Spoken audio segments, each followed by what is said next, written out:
მოგესალმებით. დღეს მოვამზადებთ ტრადიციულ პასკას, ვინაიდან აღდგომის დღესასწაული უკვე ნელ-ნელა დგება და გაგაცნობთ პასკის ჩემს ტრადიციულ ოჯახის რეცეპტს. პირველი ეტაპი არის აპარას მომზადება. ეს არის ფქვილის, საფუარის და რძის და ასევე შაქრის ნაზავი, რომელიც დაეხმარება ჩვენ საფუარს უფრო გააქტიურებაში და შემდეგ ვინაიდან პასკის ცომი საკმაოდ მძიმე და ცხიმიანი ცომია, უფრო მარტივად ამოფულდება. ეხლა ვათმობთ რძეს, რომ მოვამზადოთ აპარა. აუცილებელია რომ ძალიან არ გავაცხელოთ, ვინაიდან საფუარი შეიძლება მოკვდეს და აღარ ამოფულდეს. ოდნავ შევათმოთ. პრინციპში მზად არის. ვიწყებთ აპარას მომზადებას. ამისთვის ავიღოთ თასი. გადავიტანოთ საფუარი. გადავიტანოთ დაახლოებით 220 მლ რძე, შემთვარი და ეს კარგად გავხსნათ. აპარაში უნდა ჩავყაროთ ცოტაოდენი შაქარი და ფქვილი. ეს კარგად უნდა გავხსნათ. აპარას გადავაკრათ გრინი და შევინახოთ თბილადგილას დაახლოებით 9 საათი, სანამ გაორმაგდება და გასამაგდება კიდეც. ეხლა უნდა გავალღოთ კარაქი. ვიყენებთ ლურპაკის კარაქს. ძალიან მნიშვნელოვანია პასკაში რომ გამოვიყენოთ კარაქი და ასევე მაღალი ხარისხის კარაქი, ვინაიდან ეს არის პასკის ერთ-ერთი მთავარი კომპონენტი, რაც უნარჩუნებს სინოტივეს და აძლიერებს გემოს, ზოგადად ნებისმიერი ცხიმი აძლიერებს გემოს. ეხლა კი ჩვენი კარაქი უნდა გავალღოთ. ეხლა უნდა გადავიდეთ კვერცხის და კარაქის შერევაზე. გავტეხოთ ჩვენი კვერცხი. ჩვენ ვიყენებთ 3 კვერცხს და 3 გულს.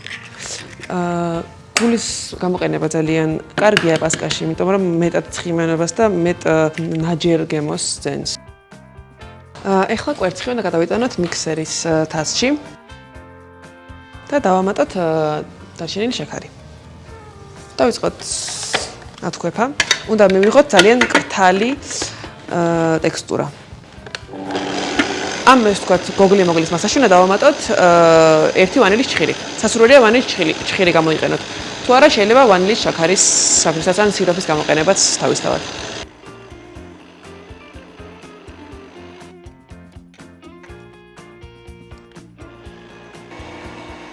ჩვენი აპარა უკვე ამოფულდა, კვერცხის გულის და შაქრის მასაც მზად არის და ეხლა უნდა გადავიდეთ ცომის პირველ ეტაპზე.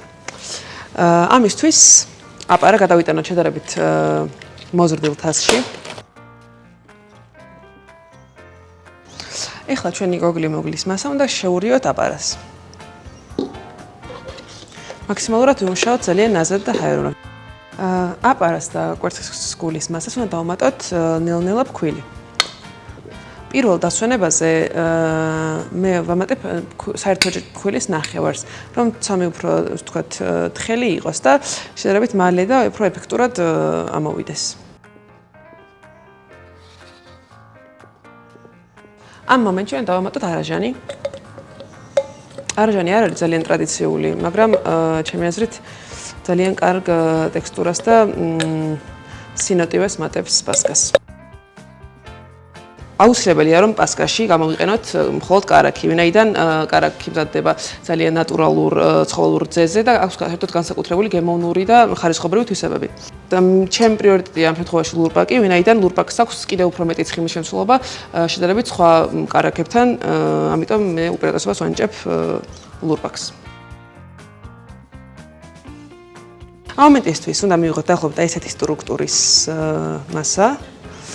და ეს უნდა დავასვენოთ დაახლოებით 2-დან 3 საათამდე. ჩვენმა ცომმა დაისვენა დაახლოებით 2 საათი. ძალიან ამოფულდა.